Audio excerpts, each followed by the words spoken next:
everyone, welcome back. This is the week 6 question answer session of the NPTEL course Experiments Fundamentals in Protein Chemistry. I am Bias Mukherjee, a research scholar from the Department of Bioscience and Biotechnology, IIT Kharagpur, and this NPTEL course is coordinated by Professor Das Gupta from the Department of Chemistry, IIT Kharagpur. Yes, good evening to you. Good evening.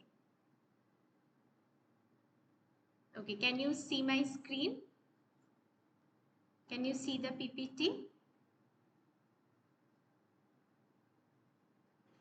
You can answer in the chat box or you can even unmute yourself and talk. Okay, great. Okay, so in today's class, yeah, you have anything to say? You have raised your hand. If there's anything to say, you can tell me. Otherwise, we'll carry on. Okay, so in today's class, we will talk about enzymes. Okay, and we have learnt about amino acids in our previous class. These amino acids come together to form proteins. Then we learnt about the different structures of proteins, and we learnt about the regulations of activity of proteins, how to purify them, how to use them for different kind of purposes. Now we will talk about the functions of proteins. Okay, so enzymes are one of the largest group of proteins that are involved in various kind of activities in our body. Okay, so we will start with the session today.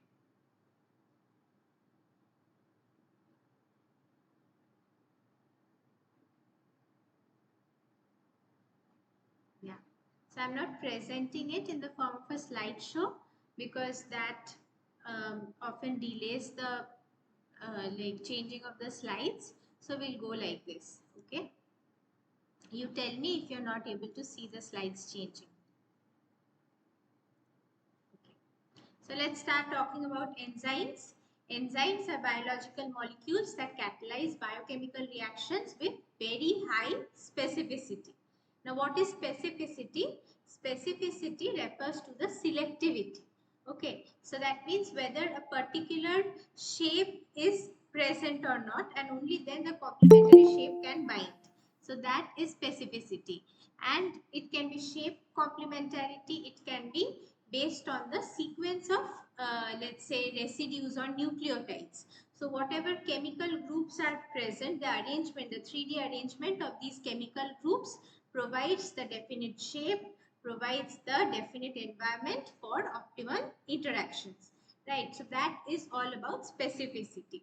Now first thing that comes to our mind when we talk about specificity is enzyme substrate interactions. Now you have been studying about enzyme substrate interactions since your school level, right? So then you'll ask me what is new. So we will see what is new, okay, in this lecture, right? So if you look at the figure, you will see that this orange protein molecule is your enzyme, and the small molecule that is there, you can see it as a substrate. So enzyme is acting on its substrate, and you can see that the substrate is fitting into the activity, the active center of the enzyme, okay, and it is getting converted into the product gradually. So we will study all of this in details, right? So majority of the enzymes are proteins, that we know, it's there in the figure as well. However, there are enzymes which are not proteins. So they are actually RNA molecules. For example, ribozyme is one such enzyme. You know the activity of ribozymes. If you remember translation, you will be able to relate. Okay. So they accelerate the chemical reactions by lowering the activation energy required for the reaction to occur. So we will learn about this activation energy and the reaction intermediates too very soon. So they accelerate chemical reactions. Yeah. So enzyme activity can be regulated through various mechanisms, including allosteric regulation, which we have studied in our previous class, covalent modification, which can be different kinds of post-translational modification. There can be proteolytic cleavage. We will learn about that today. Okay, and feedback inhibition.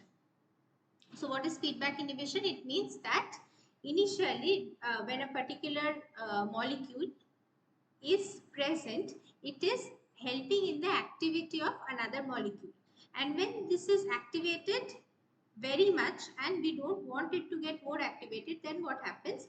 This comes and inhibits the presence of this other molecule which is helping in its activation, and this is kind of a feedback mechanism. Okay, so enzymes play essential roles in almost all biochemical processes, including metabolism, digestion, to DNA replication, cellular signaling, and many others. Insights into the enzyme function provide us with opportunities for the development of novel therapeutic strategies, diagnostic tools, and biotechnological applications. Okay, so this was just an introduction. Now we will try to understand the different parts of an enzyme. Yes, so if you look at this figure, this light blue colored part that you're seeing, this is called the apoenzyme. So what is an apoenzyme? Apoenzyme is non-functional and it is the part of the enzyme which lacks the cofactor or coenzyme which gives it its activity. So apoenzyme plus the cofactor or coenzyme together makes a holoenzyme. Holo means complete. So holoenzyme is biologically active and functional in nature. Now what is this cofactor and coenzyme? Cofactor and coenzyme is the chemical entity that is required for enzyme activity. So cofactor can often be inorganic metals, right? So for example, Mg2 plus, Zn2 plus, you know that chlorophyll requires Mg2 plus, Zn2 plus.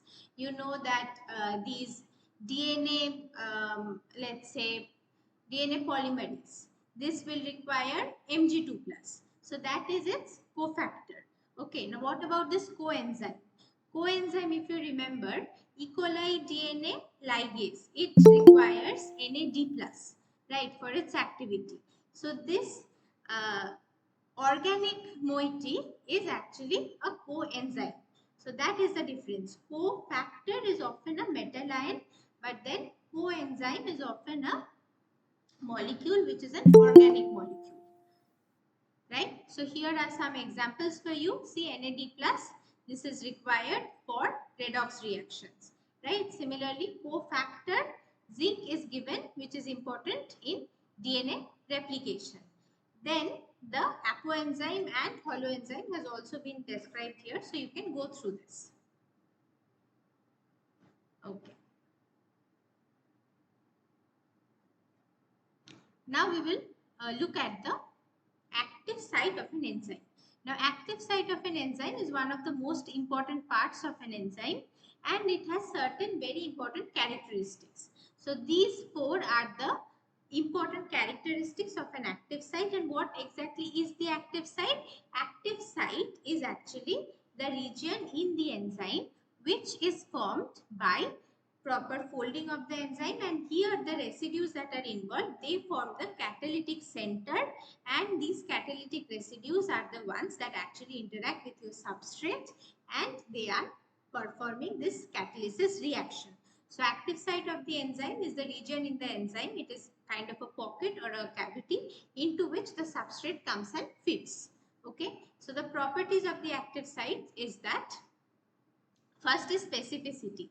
So specificity, the active site, the orientation of the chemical groups of the residues in the active site should be such that it will recognize the orientation of the chemical groups in the substrate and only then bind to that specific substrate and not a substrate with different arrangement of chemical groups. Okay, so first is definitely specificity. Then comes in shape complementarity. There can be shape complementarity. You know about the lock and key model. Now comes in the catalytic residues. So see here the residues are colored in different colors. These are actually the catalytic residues which are actually involved in the enzyme catalysis reaction. These are performing different nucleophilic and electrophilic interactions with the substrate. So these are involved in mainly the chemical reactions, these catalytic residues. Okay, and then comes in the induced fit property of the catalytic site. This tells us that, let's say initially the catalytic site was like this, but the substrate is like this. So this is definitely not shape complementarity, but then once it binds, the catalytic site actually changes its conformation and it becomes exactly opposite to that of the substrate. So this is induced fit model. I am sure you have read about this in school. So the active site of an enzyme is a specific region or pocket in the enzyme surface where the substrate binds and undergoes a chemical reaction.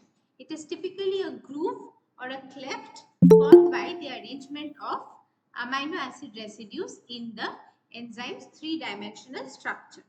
So the specific orientation, chemical groups and the charge of the residues in the active site make up the catalytic center for binding to the specific substrate during enzyme catalyzed reaction. Okay, I hope that is clear. Right. Now we will look at the mechanism of enzyme action. This is once again just a revision for you because I am sure you all remember this. So initially the enzyme is there, the substrate is coming and it is binding to the enzyme and it is forming the enzyme substrate complex, right? Then what happens? Then this enzyme substrate complex is acted upon by the enzyme and we get the enzyme product complex. So this is the EP. It should be a complex and then there is one more reaction which gives you this enzyme plus products and then the enzyme goes into the another cycle of forming product. So this here, the rate of the reaction is K1 and the rate of backward reaction is K minus 1. The rate of reaction from enzyme substrate complex formation to enzyme product complex formation, this is K2. Okay. Right. So now we move on to the classification of enzymes and right after this we will solve some MCQs. Okay. So this is also just a quick revision for you. There are 6 different classes of enzymes. You know about all of these already. The first one is oxidoreductase. Oxidoreductase is involved in oxidation reduction reactions. Right. The next one is transferase. This is involved in transferring one particular functional group to another chemical moiety. Okay. And then comes in hydrolases. Hydrolases are involved in hydrolysis reactions, that is breaking. Then there is lyases. Lyases help in elimination reactions and form double bonds. Okay. And then there is, okay, one second. Right. And then there is isomerases. Isomerases are involved in bond rearrangement and isomerization. The last one is ligases. Ligases catalyze bond formation reaction couples with ATP hydrolysis. Okay. Now we will go into the questions, MCQs. Okay. You try to answer this first.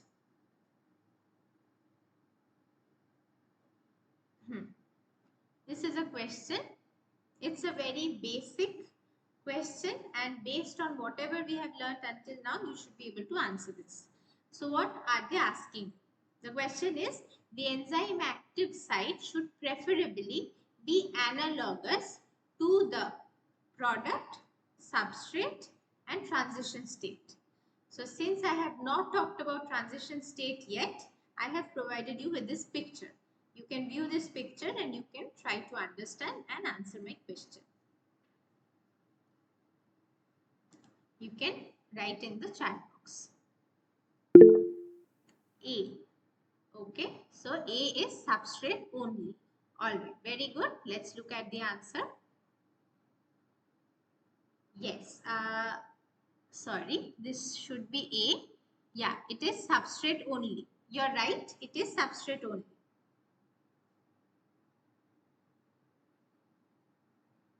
Okay. Now, we will go to the next question.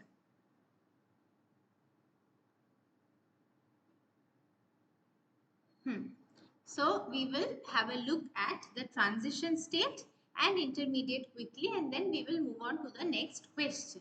Okay.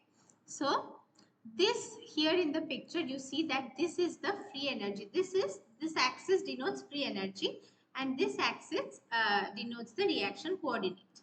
Okay, so the free energy, this is the free energy of the reactants, and then this is your first transition state, the second transition state, and here is your reaction intermediate, and here are your products. So from the product to get converted in, from the reactant to get converted into the product, you need to go through this transition state, and this is kind of a huge energy barrier, and you need a huge amount of activation energy to reach here. However, the intermediate state is relatively more stable compared to the transition state. Okay, so we'll try to look at these quickly. Intermediates, the intermediates are relatively more stable. This is kind of a saddle, right? And in the reactions with intermediates, two transition states are involved. So if there is one intermediate in the reaction, there will be two transition states, and the slowest step or the rate determining step has the highest activation energy barrier. So here if you see, this has the highest activation energy barrier. So this should be your rate determining step, and the formation of the intermediate is the slowest step. So here it goes and then it comes down and forms the intermediate. So this step is definitely the slowest one. Then we go to the transition state intermediate, and the activation energy, or AE, the energy required to reach the transition state from the ground state. This is your activation energy. AE barrier must be exceeded for the reaction to proceed. So from the reaction to go from here to here, you have to overcome this energy barrier. Now lower energy barrier, more stable is the transition state, right? So this is the free energy. If this is lower, that means the transition state is going to be somewhere over here, and it is definitely going to be relatively stable. Higher the concentration of the transition state, more likely the reaction is to proceed towards the product formation.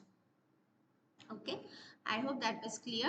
As we move on with the lecture, we will study more about this.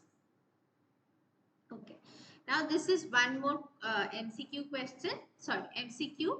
So you try to look at this and tell me what kind of enzyme is acting upon this particular substrate. So what kind of a reaction is it based on the enzyme classification that we have studied? So is this a transferase? Is this lyase? Is it ligase? Or is it hydrolase? Tell me. We just learnt about some kind of bond formation. What was it and where was it? Transferase. You're saying that it is transferase. Okay. So someone else is saying that this is hydrolase. Let's see if we can get any other answers. Yes. Okay. We have got one more answer, and that is lyase. Let's see. Yes. You're correct. It is lyase, because in lyase we saw that there was double bond formation. And if you look at this figure, you see that here this double bond is getting formed. Right. And so yes, this is in this reaction, lyase is definitely involved. Okay. Now this is one more question. Once again, a question on enzyme classification. Try to solve this.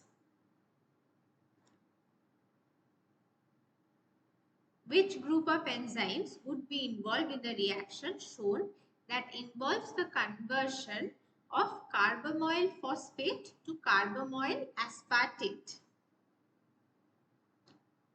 So on your left side, there is carbamoyl phosphate and one more chemical moiety, which is your aspartic acid. This is being brought upon by the enzyme, and you are getting a different product. What is going on in this reaction? What kind of enzyme would be involved in such a reaction? Carbamoyl phosphate and aspartate. These two are getting joined and we are getting something out of it. C. Oxidoreductase. Okay, I am getting a variety of answers. Let's see. Okay, right answer is transferase. Why? Because see, this group onto this aspartate, we are transferring something, right? We are transferring this portion, this carbonyl portion onto this aspartate molecule, and that is what is happening. So if we go back to the enzyme classifications once again, since there were a variety of answers, I think that maybe we can just go through this once more so that it becomes clearer to you. Okay. So see, in oxidoreductase, there is oxidation reduction reaction. Remember that transferase is involved in transferring a functional group to a different molecule. Hydrolases, always remember there is going to be water molecule. Okay, hydrolase always has something to do with water molecule. It is involved in hydrolysis reaction. Liases. Liases are involved in catalyzing group elimination reaction to form double bonds. So it was there in the question. Isomerase, of course, isomerization, bond rearrangement. And your ligases, ligase always will include ATP. So catalyzing bond formation reactions couples with ATP hydrolysis. Okay. Now we will carry on with the rest of the questions and lecture. Okay. So we have one more question here, two more questions rather. Try to solve these. The enzyme part which associates with the non-protein part to form a functional form of the enzyme is called. What part of the enzyme associates with the non-protein part? Okay, right. Apoenzyme. Okay. Am I getting any more answers? Okay, I'm still getting apoenzyme as an answer. Okay. Okay, we'll look at the answer, but then before that, we'll try to solve the next question. So, methionine synthase, this is an enzyme. Synthase means it is always going to synthesize that particular amino acid. Methionine, you know, this is an amino acid. Okay, this catalyzes the conversion of homocysteine into methionine in the presence of vitamin B12. Vitamin B12 plays the role of A or AN.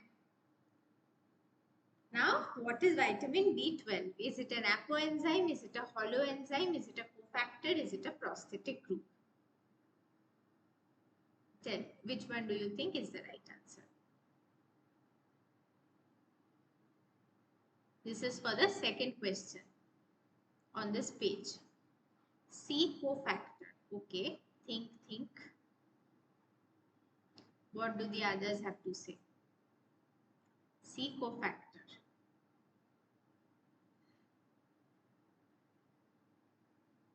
Answer. We'll have a look at the right answer. Okay. Okay.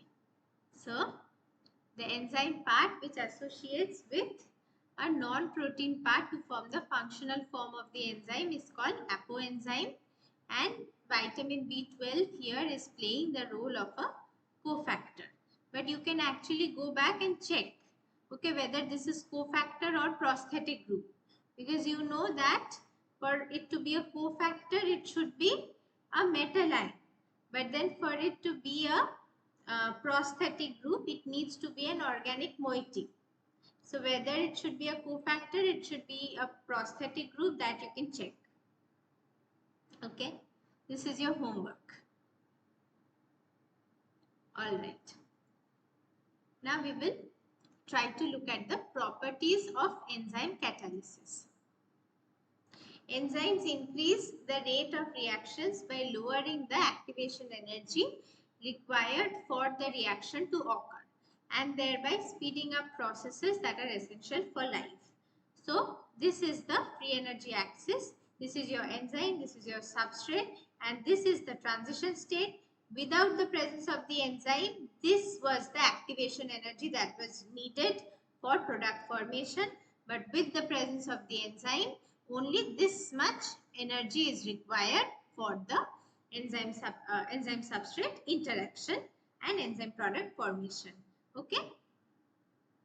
and this is the difference in the energy between the reactants and the products. Okay. Now, the properties of enzyme catalysis. So here you have understood that enzyme actually lowers the activation energy required for the reaction. Okay. For the next property of enzyme catalysis, enzymes require an optimum temperature and pH for their function. You know about this. You know that different kinds of enzymes have been isolated from different kinds of organisms. You know about this during PCR, we require Taq polymerase, and Taq polymerase is isolated from Thermus aquaphilus, Thermus aquaticus, which is found in the hot spring. So it requires 95 degrees centigrade or around that temperature to give optimum activity. So basically different enzymes perform best at different temperature and pH conditions. Okay, so this is the graph for that, and this optimal temperature range or pH is called, it is very essential for the enzyme activity. So temperature or pH more than or less than the optimal pH and temperature will hamper the enzyme activity. If it is less, then the enzyme molecules will not be vibrating and it will not be interacting. So see, in cold the molecules move slower and there are lesser number of collisions happening between the enzyme and the substrate, and so less amount of product will be formed. In presence of high amount of heat, however, there is huge amount of molecular vibrations and the molecules disrupts the bonds in the enzyme, and between the enzyme and the substrate, hydrogen bonds and ionic bonds are disrupted, and therefore denaturation of the protein is happening. 3D shape of the enzyme is lost and its activity is completely hampered. And therefore, it is very important that an optimum pH and temperature range is maintained for every enzyme. Okay. Now, what are the different factors that affect enzyme activity? So, temperature is a huge influence. pH is a huge influence. Okay. This is the graph for activity of an enzyme under specific temperature conditions. This is the graph for activity of an enzyme under definite pH condition. So if you look at this, I think pH is even more stringent compared to temperature. This is relatively over a wider range. But then pH is very definite and very influential when it comes to enzyme activity. Okay. So if the pH is higher or lower, then enzyme activity is completely altered and enzyme gets precipitated if it is close to the isoelectric point. Coming to enzyme concentration. So initially, if you increase the enzyme concentration, the enzyme activity is going to be increased. But then what happens when, if the substrate concentration is limited, then how much ever you increase the enzyme concentration, the amount of substrate formation is going to be kind of stable. But then if you keep on increasing the substrate, it becomes a linear distribution, linear relationship. Okay. And for substrate concentration, if you keep on adding substrate concentration, initially it is increasing proportional to the amount of substrate that is getting added, and then finally it is acquiring a stationary phase. That is because the amount of enzyme present is after all constant. Okay. Now we will look at the properties of enzyme catalysis. So enzymes, we know that these are very specific, and here we are talking about the stereospecificity of an enzyme, which means how the different bonds in the substrate are arranged. That is also detected by the enzyme, and the enzyme is going to act on it or not act on it based on its specificity. Okay, so enzymes are very specific as they bind to substrate with distinct chemical groups only in certain orientations. The different types of enzyme specificity are described below. The one of them is absolute specificity. The enzyme will catalyze only one definite reaction. And then there is group specificity. Group specificity, the enzyme will act on only one molecule that have specific functional group. Okay. For example, hexokinase, which is involved in your glycolysis. But then absolute specificity, let's say it is glucokinase, right? That way. Then then there is linkage specificity. So the enzyme will act on a particular type of chemical bond regardless of the rest of the molecular structure. And then there is stereochemical specificity. It will act on a specific steric or optical isomer. So one example is given here when it comes to stereospecificity. See, for starch, you know that glucose molecules are linked together by alpha 1,4 linkage. But then for cellulose, beta D-glucose molecules are linked together by alpha 1,4 linkage. So for starch, it was alpha D-glucose, and for your this one cellulose, it is beta D-glucose.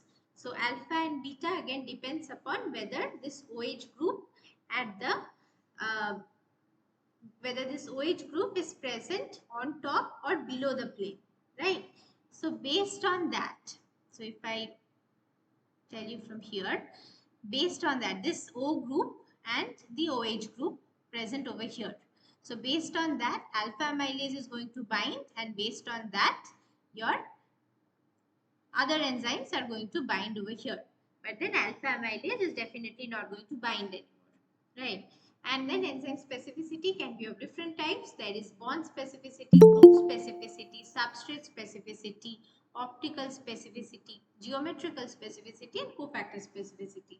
Now we don't have too many questions based on this, so I will not be going into the details, but you can always read up and you can learn more if you're interested. Okay, so we will go back to the MCQs once again. You try to answer this question. Choose the incorrect statement about a multi-step reaction. First, the free energy of the intermediate must be greater than the transition state. 2 is the transition state with the highest energy always corresponds to the rate determining step. The free energy of the intermediate may be greater than that of the reactant. By catalyzing the reaction, the enzyme must decrease the free energy of the intermediate. Which one do you think is wrong? So mark the ones that are wrong.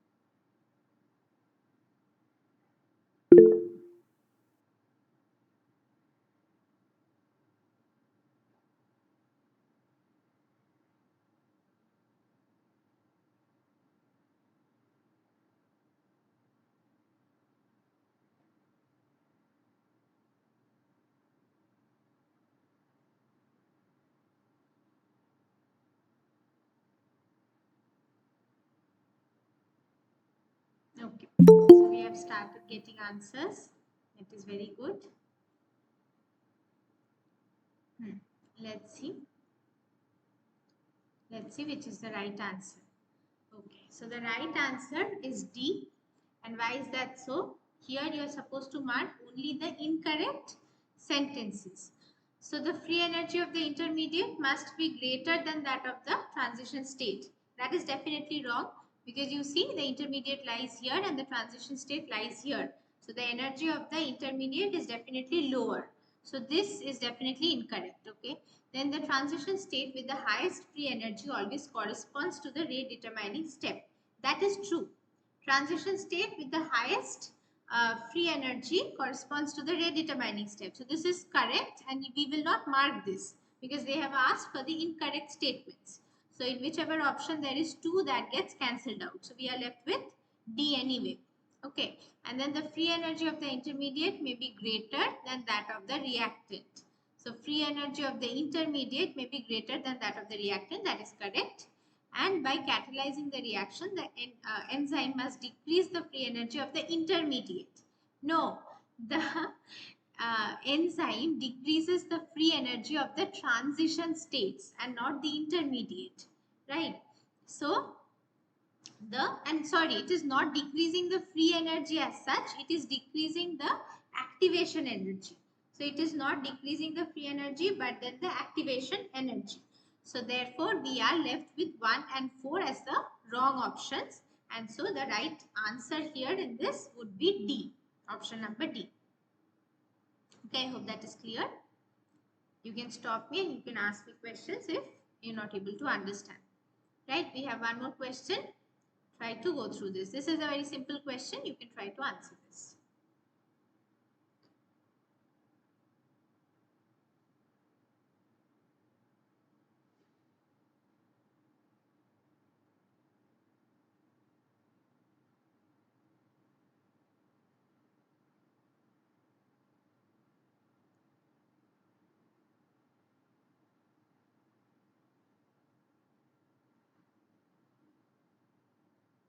Okay. So you are saying it's B. Okay. All of you are saying it's B. Very good. So that means you have understood. That is good. Okay. Let's see. Yes, you guys are absolutely correct. It is B. Initially, if you increase the substrate concentration, the reaction is increasing. But then, when you keep on adding substrate, but the enzyme number of enzyme molecules are the same, it cannot proceed further, right? So it will go into a stationary phase. But then for temperature, for pH, you know that it is a Gaussian distribution.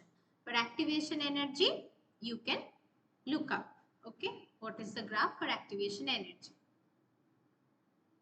Right. Now we go to turnover number and specific activity. Now for enzymes, the most important part would be this portion: turnover number, specific activity, cold purification, all of these different numericals, and also the regulation portion. Okay, Michaelis-Menten equation and the Lineweaver-Burke plot, other plots are also there, and then you have competitive, non-competitive inhibitors. So all of these are going to come together into a question, maybe a numerical question, where all of these concepts are going to get combined and you're going to get a big numerical. You're also going to get very simple numericals. So here are examples of simple numericals as well. We can try to look at these. I remember in one of our previous lectures, which I think is week 4, we had learned about this specific activity and enzyme activity. Okay, so you can actually have a look at that too. I have included those slides in this presentation as well, so that it is easier for you to revise. Okay, so we'll go through these. See, turnover number and specific activity. Now, turnover number or molecular activity tells us how many maximum molecules of the substrate can be converted into product per catalytic site of a given concentration of enzyme per unit time. Okay, so Kcat is the rate of catalysis, and this is equal to Vmax divided by Et. Et is your E total. Okay, so the units of turnover number or Kcat is equal to moles of the product per second divided by moles of the enzyme or second inverse. Okay, now the number of molecules of a substrate is, one second, yes,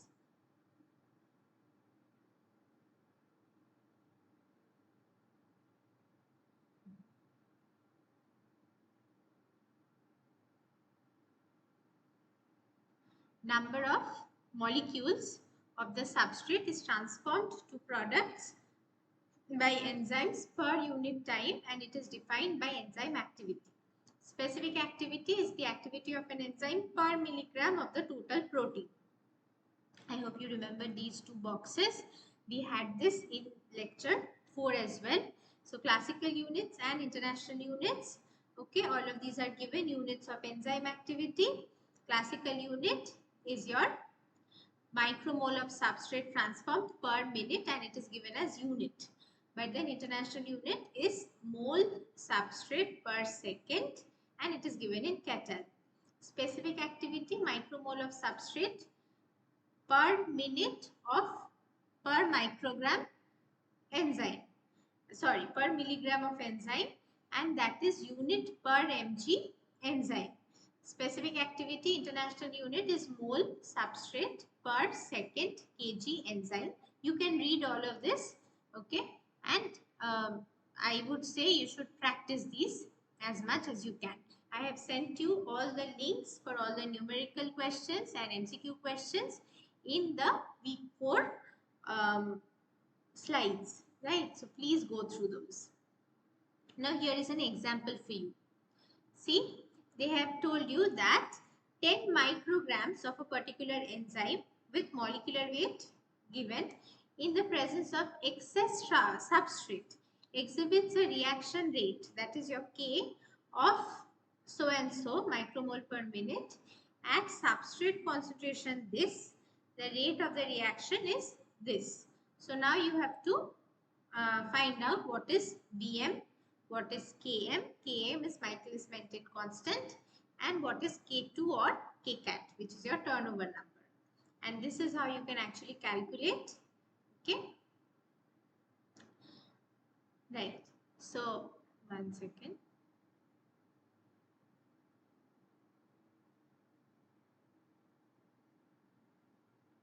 Yeah. So, at this particular substrate concentration, using the Michaelis-Menten equation, you can find these out, and then using the formulae that we learned about. Yeah, in the running problem discussion session, please send PDF after class of completion. Yeah, I'll upload the PPT. Okay, and you can access it from the NPTEL website. They will send this to you.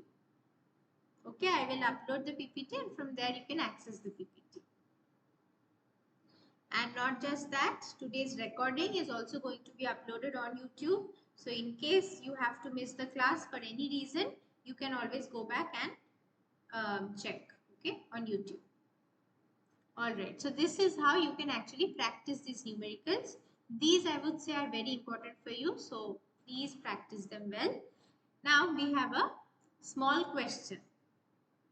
Okay, try to understand this question first and try to solve it. This is also a very simple question. So all you need to do is just remember this Arrhenius equation and solve it. Okay. So how much does an enzyme reduce the activation energy of a reaction at 25 degrees centigrade temperature for the reaction to occur 70 times faster in the absence of an enzyme? And this is the Arrhenius equation given to you. NPTEL would take much time taken in uploading the PPT. Okay. I knew that within 2-3 days you get the PPT. I was not aware of that. Okay, I'll see what I can do about this. Okay. So how much time does an enzyme reduce? 1 second. Okay. Yeah, so you can do something. You can either take screenshots, or I will anyway be uploading this. So I will communicate with them. Okay, I will mail them and I will tell them that the students are facing this issue, and then maybe they will solve it. Okay, I'll communicate with them regarding this. Okay, let us get back to the question then. So this is your Arrhenius equation, where K is the rate of the reaction, A is the Arrhenius constant, E is, you know what E is, and EA and RT also, you know what they are. Okay, so I have got the answer as D. Now let's see. Right, you're very correct. It is D. So see, this is actually temperature dependence of the rate constant, or K. EA is your activation energy in joules per mole. R is the universal gas constant. T is of course absolute temperature, and A is the frequency factor. So this is in Kelvin. Okay, A is frequency factor or Arrhenius constant, and you know its value. So this is how you have to do it. K for enzyme divided by K for no enzyme. Then what happens? This gets cancelled and this R and T part also gets cancelled. So you are left with EA and you are left with another EA and these two terms. So that is how you can actually calculate this. Okay, we'll move on. Now we have two more questions. Let's see if you are able to answer. Choose the correct statement. Choose the correct statement. The first option is the catalytic activity of the enzyme depends on the native protein conformation. All enzymes must be proteins. A. Okay, very good. Yes, let's try to solve the next question. Enzymes exhibit highest efficiency at 25 degrees centigrade. All enzymes are proteins. All enzymes are stereoselective in nature. The next question is asking you which of the following statements is incorrect. So compared to an uncatalyzed reaction, an enzyme speeds up the rate at which a chemical reaction approaches equilibrium. Enzyme makes a reaction thermodynamically favorable. Enzyme decreases the delta G of the reaction as well as delta G naught. In the presence of an enzyme, the thermodynamic parameters of a reaction are altered. You only have to select the ones that are incorrect. Let's see.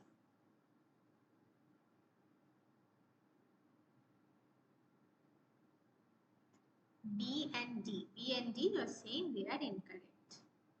So based on these options, you select.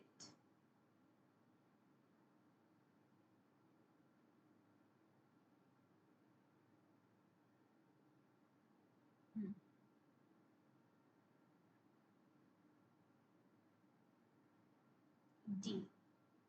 Okay, let's see which is the right answer. So for the first one, it is A. A is definitely the right answer because you know that all enzymes are not proteins. We discussed this today. And then all enzymes will not be showing highest activity at 25 degrees centigrade. Different enzymes require different optimal temperatures for their activity, right? Then enzymes exhibit, okay, and then all enzymes are stereoselective. That is also not true. We just learnt in the selectivity of enzyme slide. Now we come to the incorrect statement about an enzyme. Compared to an uncatalyzed reaction, the enzyme speeds up the rate at which the chemical reaction approaches equilibrium. This is correct.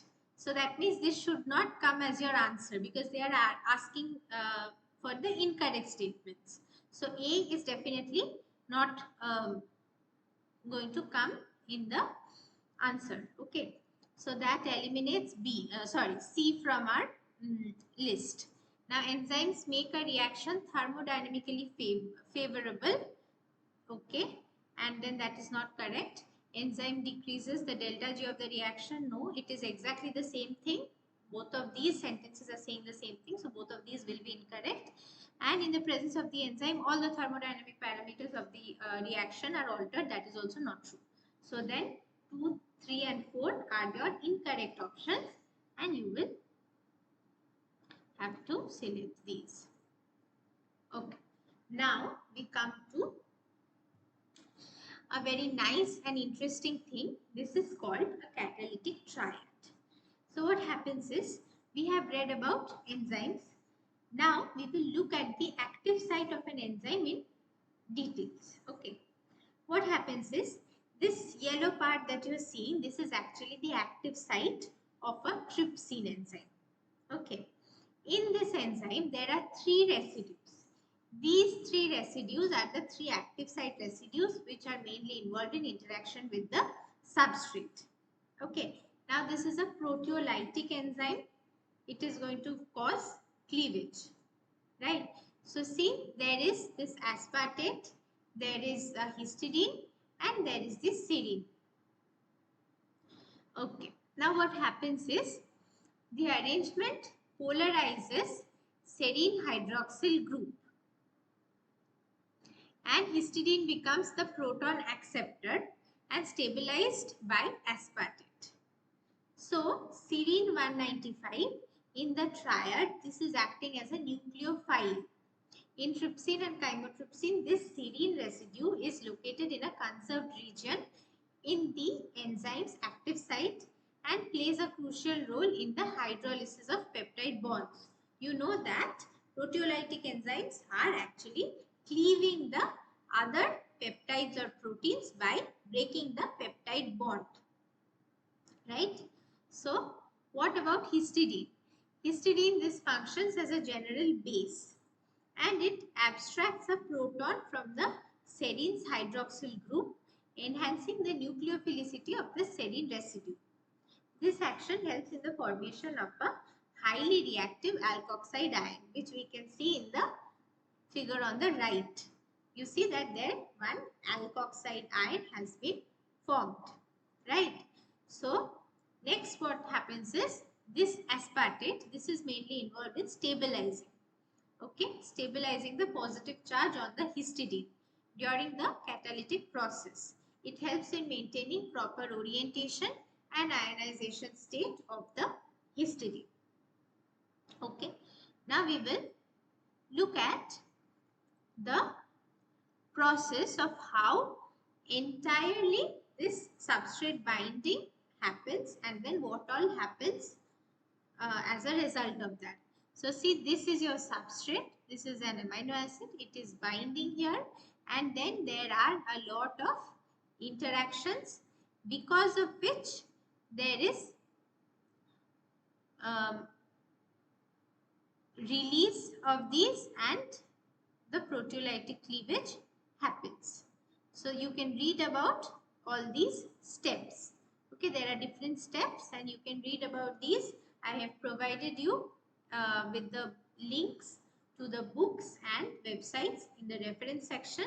You can always read about these. Okay. Now, based on whatever you've understood, you try to answer this question. Okay. What will be the likely effect of mutating aspartic acid 102 of trypsin with an asparagine residue? What is going to happen? Is the turnover number going to increase? Is the catalytic efficiency going to increase? Will the catalytic efficiency remain unchanged and will turnover number remain unchanged? So what is going to happen? So for that you will have to look into the aspartic acid and asparagine structures. So I have even provided you the molecular structure of asparagine. Okay. So you try to answer this question then.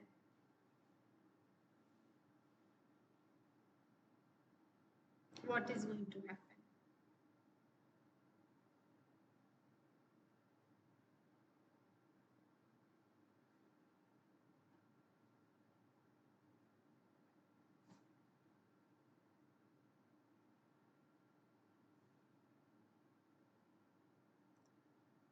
What is the role of aspartic acid? Aspartic acid basically stabilizes the positive charge on the histidine residue, right? Histidine residue, and it is doing it because of the presence of the COO minus group. Okay, so you are saying that the turnover number will increase. Okay, now in case of asparagine, instead of this COO minus, there is an NH2 plus, right? Now what is going to happen? Most likely, maybe this histidine is not going to get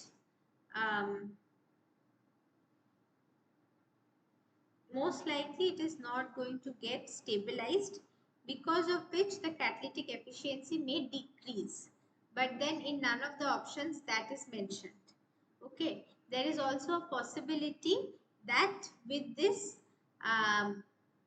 with the presence of this asparagine, catalytic efficiency may not be hampered that much, it may not be changed, and that is why the probable answer would be C.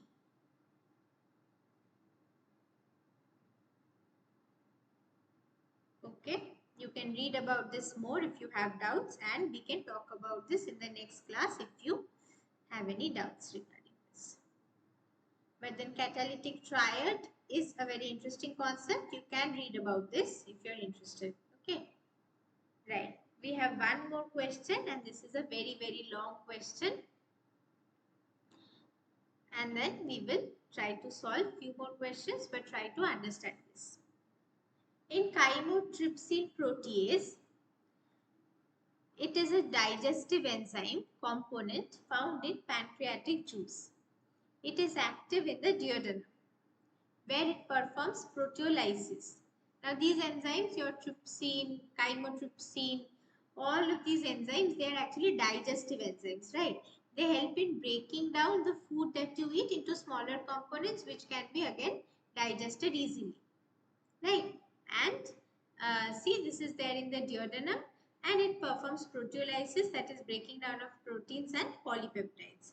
So in the above mentioned protein, histidine 57 residue is present in the catalytic triad, which we looked at in our previous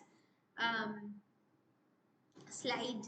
So it interacts with the serine 195 to increase the nucleophilicity of the latter. We saw that an alkoxide ion was getting formed.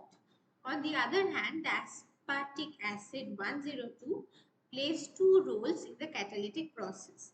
One is to stabilize the positive charge developed in the adjacent histidine 57 by strong electrostatic effect, and the other is, you want to say anything? No, it's okay. If you want to say anything, you can always say. Okay, if you don't want to say, we'll just continue.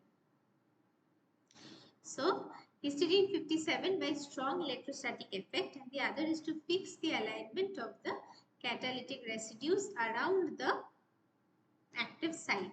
So, histidine 57 enhances the nucleophilicity of the serine by acting as acid catalyst, base catalyst, proton acceptor, proton donor. Two of these would be right options. Which two do you think would be the right options? This was there in the slide from which we studied the catalytic triad. So you try to recall, and based on your understanding, try to answer this question. What can be the probable role? Okay, so you're saying that it is B, base catalyst and proton acceptor. Okay, let's see if we get any more answers. You're saying that it is C. All right, C is 1,4 acid catalyst and proton donor. Okay, B again. Let's see. Okay, now let us have a look at the right answer. It is B. B is base catalyst and proton acceptor. Why is that so? So histidine is acting as a general base, and it is abstracting a proton from serine's hydroxyl group. So it was OH, and then it takes that OH and it takes that H and makes it O minus. So that is the alkoxide ion. So yes, you guys are correct. It is option number B that is correct. It is base catalyst and proton acceptor. Okay, right.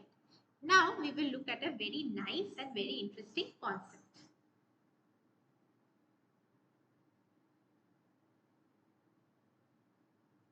Okay, why am I saying that this is very important? Because you will get questions from here in your exams. This is a very important topic where they are going to ask you about which all enzymes will cut a particular peptide sequence and what all fragments can you get out of it. Okay, so this is very important. I would recommend you to please read about these proteolytic cleavages. There are many. Here are the examples of some endopeptidases, but there are also exopeptidases. There are also chemical entities like CNBR, and there is formic acid. So all of these are there. They cut at different sites of a peptide, and for your proteomic studies and omic studies, this would be a very, very important question. Okay, so see, let's look here. These are all endopeptidases. What does that mean? They are going to cut a polypeptide sequence within the sequence, okay, towards the center and not the end residues. It can cut the residue after the one. So it can cut basically between the second and the third residue, but it is not going to cut between the first and the second residue ever, because the one that cuts between first and the second, or the last and the second last, are called exopeptidases. Okay, so trypsin. Now C-terminal trypsin actually cleaves at the C-terminal of positively charged residues like arginine and lysine. So for example, there is a sequence and there is arginine. It is going to cut towards the C-terminal of arginine.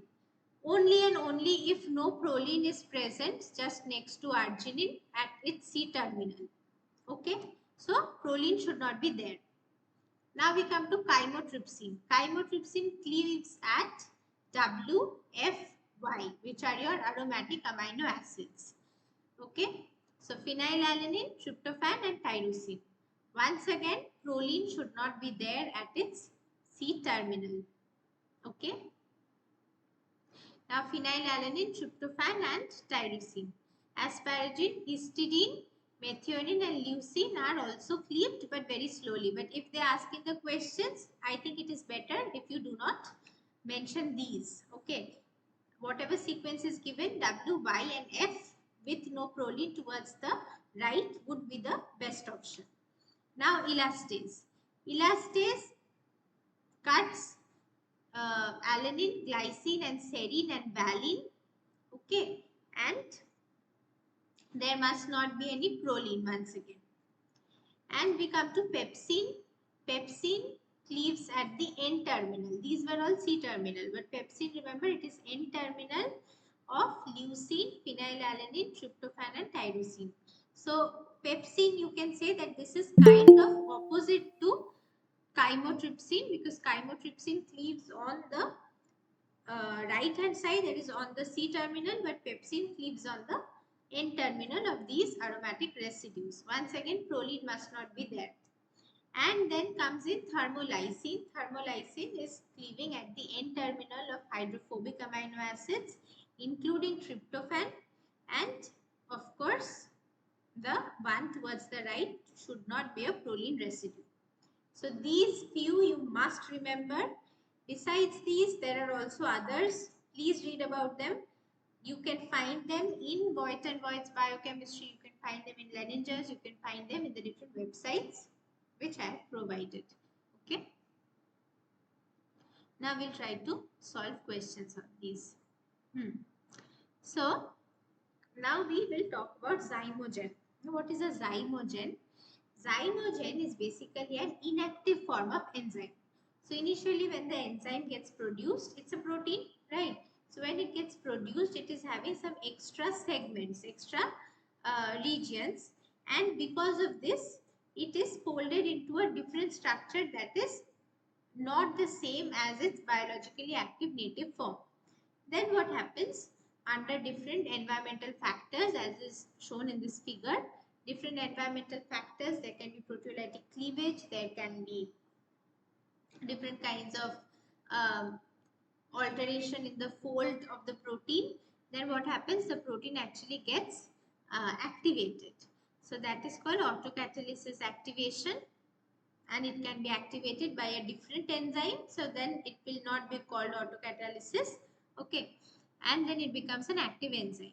So this trypsin and chymotrypsin, these enzymes, they are actually involved in activating other enzymes as well. So trypsin activates chymotrypsin, it activates other enzymes too through proteolytic cleavage. So cleavage is one of the methods of enzyme activation. Right? Now let us try to answer this question. Proteolytic enzymes are biosynthesized as large inactive precursors known as zymogens. Why are zymogens not functional in natural form. Okay, so you're saying that it is D. Zymogens do not consist of active site. Zymogens have more steric crowding than at the active site, so it cannot bind to the substrate properly. Zymogen does not contain the same amino acid sequence in its active site as the native form, and zymogens have a different conformation than the active form, so the active site becomes distorted. Okay. Let's see what is the right answer. Yes, you're very correct. Fourth one is the right answer. Now I have a question for you. Why do you think enzymes are present as zymogens in the cell? What is the need for zymogen? Why do we need to additionally act on some protein to initially have it non-functional, then make it functional? Why do you think that is important?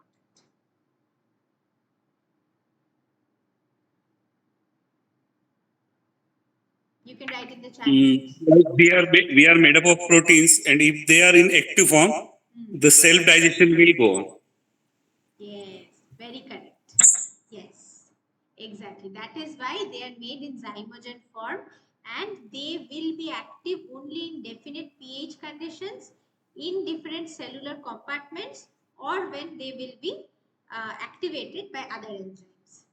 Okay, very correct. You guys are absolutely correct. Okay, we'll move on to another question. Try to answer these two, and since we have studied about the proteolytic cleavage, you try to work on this one also. Okay, this is how you will get questions. See, this peptide sequence is given. There will be a peptide sequence, and it will be given this way, that first this particular enzyme acts on it, then this particular thing acts on it, then we do something else with it, and then what do you get? We run it in SDS page, or we run it in, let's say, native page. What molecular weight will you come across? That is how they're going to ask questions. They're going to combine different concepts together, and that is why you need to have the concept of SDS page and everything else very, very clear. Okay. So a rate versus pH curve with an inflection point at pH 4 suggests, okay, so you guys are already answering, okay, B and C, okay. So see, it is having optimal activity at pH 4. That suggests the involvement of an dash in the catalytic step. Hydrophobic amino acid, acidic amino acid, basic amino acid, and metal ion. Coming to your second question. How many cleavage sites will be there? How many parts? So that means how many fragments will be formed after the cleavage? Okay, I'm getting different answers. Okay, try solving this. So if you remember elastase, which residues does it cleave?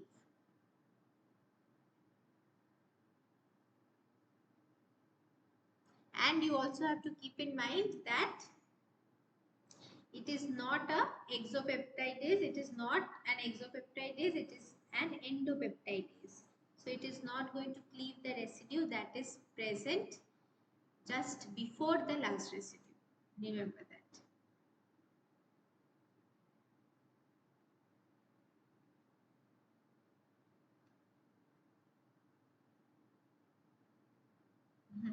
Okay, we have a few answers. Let's see. Okay, so for this, yes, you guys are absolutely correct. It is acidic amino acid. For this one, there are 4 different fragments.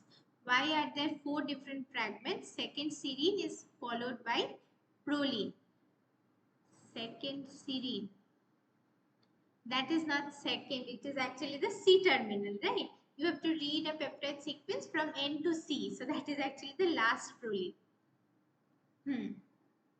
Right. It is followed by proline, yes. Let's see. Let's look at this once more. So this is going to cleave alanine, glycine, serine and valine. Now you tell me from here, alanine, glycine, this particular serine, then valine. So then how many fragments are you getting?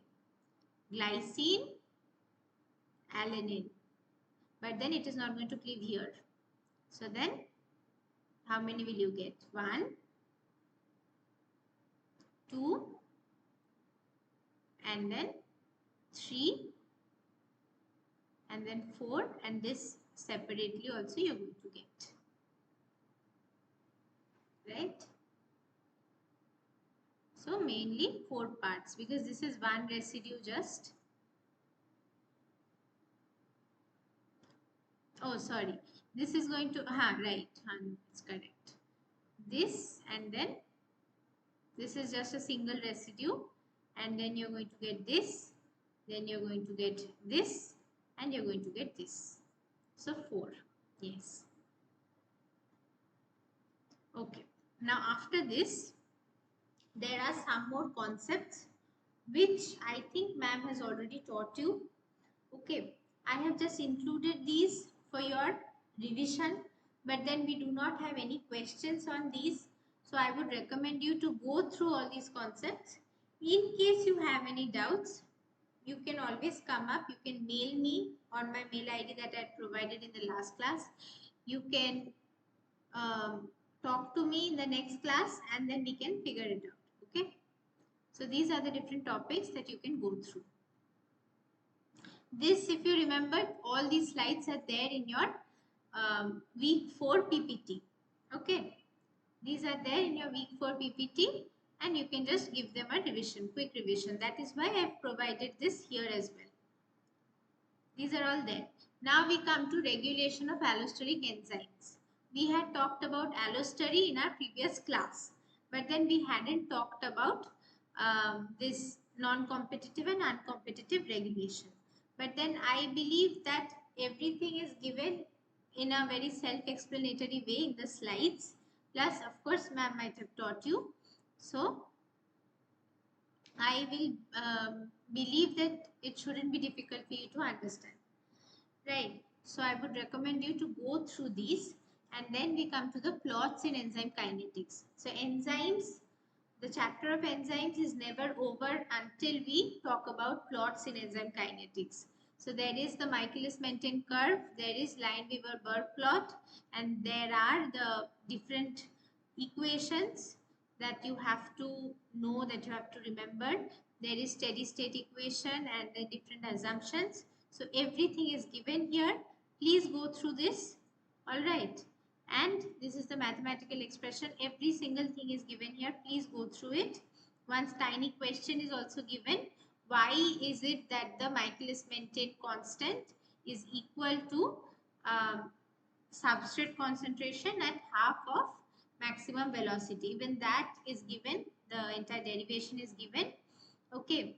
And then this is your competitive inhibition, non-competitive, and no inhibition, and free enzyme. So all the Lineweaver-Burke plots for that is also given. These are your references. Thank you for your time. I would recommend you to go through all of these. If you have any problems, please talk to me in the next class. Or you can also mail me and we can discuss. Okay. Thank you so much for your time. If you have any other doubts, you can talk to me now. Otherwise, we can end the class.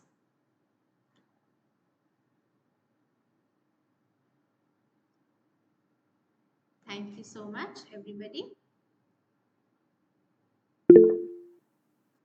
The lecture materials for week 1, 2, 4, 5 are not available. Is that so? I have uploaded all of those. Okay, then I will talk to NPTEL. I'll mail them and then we'll see. Okay. No, this is a problem. If those are not available, then how are you people going to prepare? This should be looked into. It was available. The problem occurred previous week. Okay. Previous week's material was not showing. I get it. Okay. I'll look into this.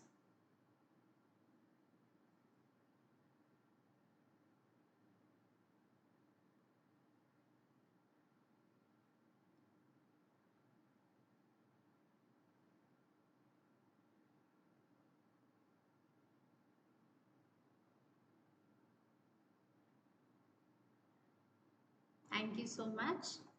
Thank you. Okay. Good night, everyone. Thank you for your time. Okay, we'll just end it.